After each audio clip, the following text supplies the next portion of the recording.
Para darles un ejemplo de esta teoría del Vedanta, voy a comentarles el ejemplo típico que siempre suelo decirles del sueño.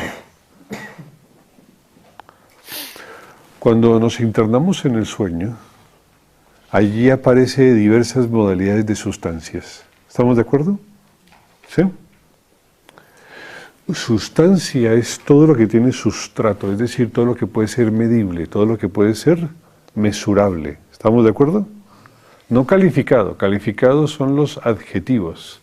Las sustancias son corporeidades que tienen características que lo definen por la capacidad ¿cómo se dice? Acabé de decir, por la capacidad de mesuración que hay en ellos. En los sueños aparecen diversas modalidades de sustancia. ¿Estamos de acuerdo?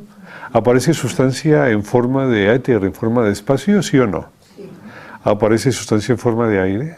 Sí. ¿Aparece sustancia en forma de barro o de tierra?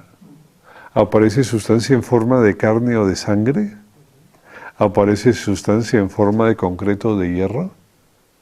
Es decir, ustedes han notado que en el estado onírico, que es una realidad total mientras se lo experimenta, una realidad que no puede ser negada mientras se vive, el estado onírico es una expresión de modalidades sustanciales profundamente diversas. ¿Es así o no? ¿Sí? Que tienen las categorías casi idénticas a las que tiene el estado vigílico. ¿Ah? Tiene una gran cantidad de categorías que definen de manera meticulosa las inmensas modalidades de sustancias que hay en él. Y si nos preguntásemos la raíz de la sustancia que hay en el estado onírico, nos plantearíamos en el mismo estado preguntas similares a los procesos evolutivos o creacionistas que hay en vigilia. ¿Es claro o no? Pero cuando despertamos tenemos una visión diferente del sueño.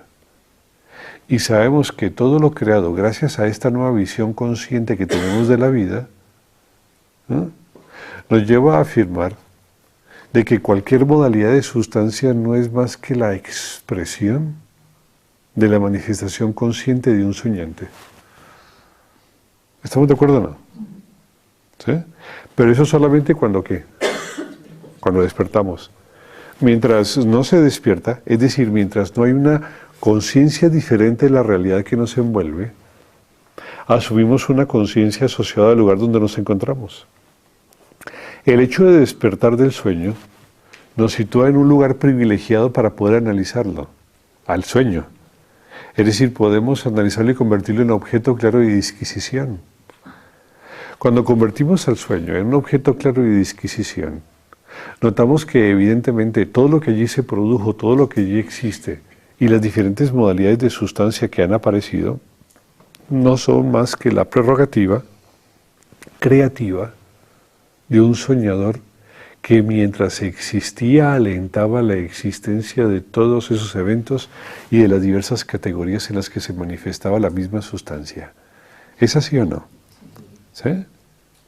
Por eso se encuentra la condición paradójica, y es que mientras estamos en el sueño es absolutamente imposible reconocer a una condición consciente y a un agente consciente como fuente irrestricta de las diferentes modalidades de presencia de las sustancias que allí se acontecen, que allí viven. ¿Es claro o no? Pero bastó que despertar para tener una nueva óptica de la naturaleza de la realidad y de la naturaleza de la sustancia que había en el estado onírico. ¿Me siguen?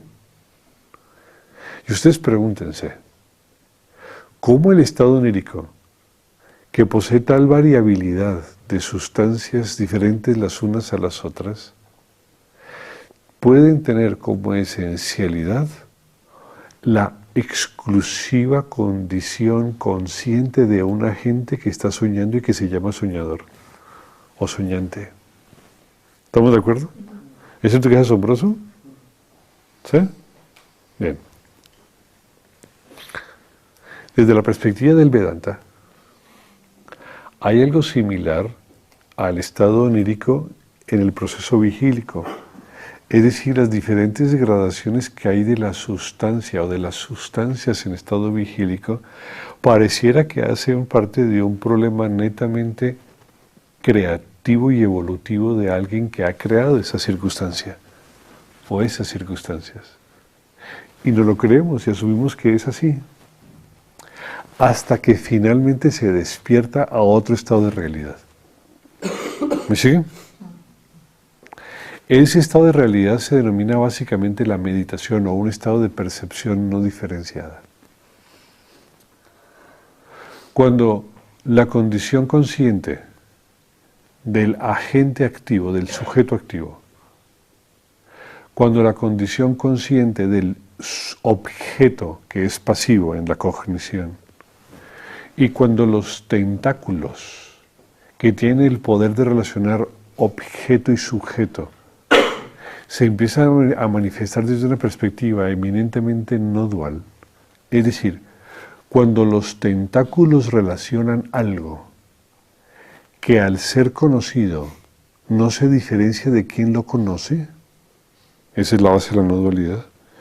Cuando los tentáculos, cuando la fuerza de cognición que impera en el proceso consciente permite que el impulso de lo conocido no detecte diferencia entre quien conoce y lo conocido mismo, entonces la condición de la sustancia cobra una nueva dimensión. Y desde allí es fácil determinar, como desde la vigilia es fácil asegurar que el sueño es una condición del mismo soñante, así desde la perspectiva de la no dualidad, la sustancia de Brahman es la creadora del universo y es la base sustancial de todo lo existente.